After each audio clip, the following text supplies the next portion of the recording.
கணவன் வெளியூருக்கு வேலைக்கு சென்று விட்டதாக நாடகமாடிய மனைவி. நீண்ட நாட்களாக போனும் சுவிட்ச் ஆஃப் செய்யப்பட்டிருந்ததால் அதிர்ச்சி.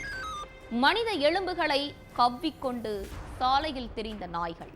கால்வாய்க்குள் பாக்கெட்டாக கிடந்த எலும்புகளை கைப்பற்றி விசாரணை. DNA ரிப்போர்ட்டில் வெளியான அதிர்ச்சி தகவல். கட்டிய கணவனை மனைவியே குழி தோண்டி புதைத்தது ஏன்? 11 மாதங்களுக்கு பின் விலகிய மர்மம் என்ன?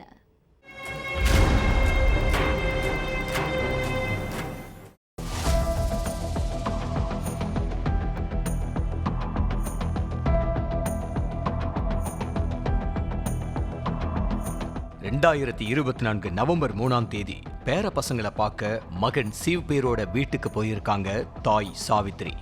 அப்ப வீட்ல மருமகள் லட்சுமியும் குழந்தைகள் மட்டும்தான் இருந்திருக்காங்க.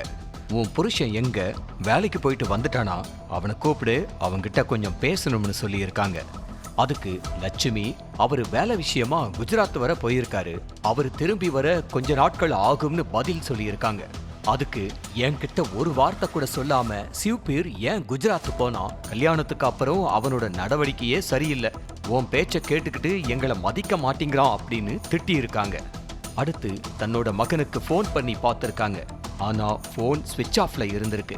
தொடர்ந்து 2-3 நாள் ட்ரை பண்ணிக்கிட்டே இருந்திருக்காங்க. ஆனா அப்பவும் போன் ஸ்விட்ச் ஆஃப்லயே இருந்திருக்கு. அடுத்து ஒரு வாரம் கழிச்சு மறுபடியும் லட்சுமியோட வீட்டுக்கு போயிருக்காங்க சாவித்ரி. அப்ப வீட்ல உறவுக்கார இளைஞர் அமித் இருந்திருக்கான். ஆள் இல்லாத நேரத்துல இவன் எதுக்கு லட்சுமி வீட்டுக்கு வந்திருக்கான்னு சாவித்ரிக்கு டவுட் வந்திருக்கு. அடுத்து வீட்டுக்குள்ள போன சாவித்ரி, சிவ்பீரோட போன் ஏன் ஸ்விட்ச் ஆஃப்ல இருக்கு, நம்பரை மாத்திட்டானா, ஊருக்கு போயிட்டு உன்கிட்ட பேசினானான்னு கேட்டிருக்காங்க. அதுக்கு லட்சுமி, எனக்கும் அவர் போன் பண்ணல, என்னாச்சுன்னு தெரியலன்னு அலட்சியமா சொல்லியிருக்காங்க. எந்த கம்பெனிக்கு வேலைக்கு போயிருக்கான், அந்த கம்பெனி அட்ரஸ் இருக்கான்னு கேட்டிருக்காங்க மாமியார் சாவித்ரி. என்ன கம்பெனி, என்ன வேலை அப்படின்னு எனக்கு ஒன்னும் தெரியாது, என்கிட்ட அவர் எதுவுமே சொல்லல, நீங்க வீட்டுக்கு போங்க, அவர்கிட்ட இருந்து போன் வந்தா உங்ககிட்ட சொல்றேன்னு சாவித்திரிய துரத்துறதுலயே குறியா இருந்திருக்காங்க லட்சுமி. மனசுக்குள்ள சந்தேகத்தோடயே வீட்டுக்கு திரும்பின சாவித்திரி கிட்ட அக்கம் பக்கத்துல உள்ளவங்க பேசி இருக்காங்க. அமித் அடிக்கடி உங்க மருமகளோட வீட்டுக்கு வர்றான், 2 பேரும் ரொம்ப நேரம் தனியா பேசிக்கிட்டு இருக்காங்க, எங்களுக்கு என்னமோ சந்தேகமா இருக்குன்னு என்ன ஏதுன்னு விசாரிங்கன்னு சொல்லி இருக்காங்க. அக்கம் பக்கத்துல உள்ளவங்க மருமகளை பத்தி தப்பா சொன்னதும், மகன் சிவ்பீரோட போன் ஸ்விட்ச் ஆஃப்ல இருந்ததும் சாவித்திரிக்கு சந்தேகத்தை ஏற்படுத்தி இருக்கு. இதனால கோபமான சாவித்ரி, அமித் ஏன் அடிக்கடி வீட்டுக்கு வர்றான்னு மருமகள் லட்சுமி கிட்ட கேட்டிருக்காங்க. அதுக்கு லட்சுமி, அவன் எங்க சொந்தக்கார பையன், என்ன பார்க்க வர்றான், இதுல உங்களுக்கு என்ன பிரச்சனைன்னு மாமியார கடுமையா கடிஞ்சிருக்காங்க.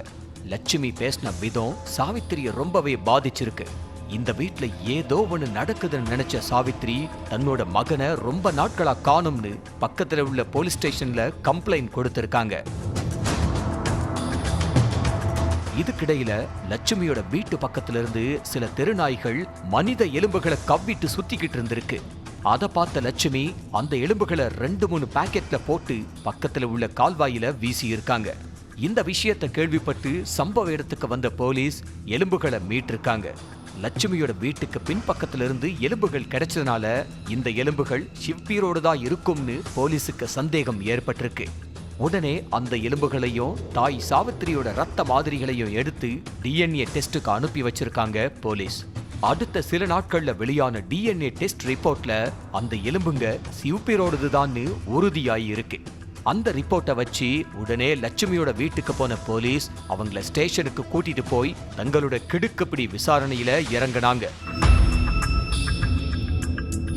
சிவ்பீரும் லட்சுமியும் 20 வருஷத்துக்கு முன்னாடி கல்யாணம் பண்ணிக்கிட்டாங்க. இவங்களுக்கு ஒரு மகனும் 2 மகள்களும் இருக்காங்க. 6 வருஷத்துக்கு முன்னாடி சிவ்பீர் தனது மனைவி குழந்தைகளோட உத்தரப்பிரதேசத்துல உள்ள கான்பூருக்கு குடி போயிட்டாரு. இப்படி இவங்க வாழ்க்கை நல்லபடியா போயிட்டு இருந்த நேரத்துல 20 வருஷ கல்யாண வாழ்க்கை லட்சுமிக்கு சலிப்பை ஏற்படுத்தி இருக்கு. இதுக்கிடையில லட்சுமிக்கும் 25 வயசான இளைஞர் அமித்துக்கும் தகாத உறவு ஏற்பட்டிருக்கு. அதுக்கடுத்து சிவ்பீரை ரொம்ப அவாய்ட் பண்ண லட்சுமி எந்த நேரமும் போன்லயே மூழ்கி கிடந்திருக்காங்க. லட்சுமி அமித் கூட தகாத உறவுல இருக்கிற விஷயம் சிவ்பீருக்கு எப்படியோ தெரிய வந்திருக்கு. இதனால மனைவிய கண்டிச்சு சிவபேர் அவங்களோட போனை பிடுங்கிக்கிட்டு ஹவுஸ் அரெஸ்ட் பண்ணிட்டாரு. கணவனுக்கு எல்லா விஷயமும் தெரிஞ்சிருச்சு. இவனை உயிரோட விட்டு வச்சா அமித் கூட நிம்மதியா வாழ முடியாதுன்னு நினைச்ச லட்சுமி ஆண் நண்பரோட சேர்ந்து கணவனை கொலை செய்ய திட்டம் தீட்டி இருக்காங்க. சம்பவத்தன்னைக்கு ஃபுல் போதையில வீட்டுக்கு போன சிவபேருக்கு சாப்பாட்டுல மயக்க மருந்த கலந்து கொடுத்திருக்காங்க லட்சுமி. அடுத்து தன்னோட காதலன் அமித்த போன் பண்ணி வர வச்ச லட்சுமி கட்டைய வச்சு கணவனை தாக்கி இருக்காங்க. வீட்ல இருந்த இரும்பு கம்பிய வச்சும் 2 பேரும் சேர்ந்துக்கிட்டு சரமாரியா தாக்கி துடிக்க துடிக்க கொன்னு இருக்காங்க. இந்த விஷயம் யாருக்கும் தெரியக்கூடாதுன்னு 2 பேரும் சேர்ந்து சிவபேரோட சடலத்தை வீட்டுக்கு பின்னாடியே குழி தோண்டி புதைச்சி உடல் சீக்கிரம் அழுகணும்னு 10 பாக்கெட் உப்பையும் கொட்டி இருக்காங்க. ஆனா 11 மாசங்களுக்கு அப்புறம் நாய்கள் எலும்புகளை கவ்விட்டு வந்ததை வச்சோம் DNA டெஸ்ட் ரிப்போர்ட்டை வச்சோம் லட்சுமி அமிதா உண்மையான கொலையாளிகள்னு கண்டுபிடிச்ச போலீஸ் 2 பேரையும் அரெஸ்ட் பண்ணிட்டாங்க.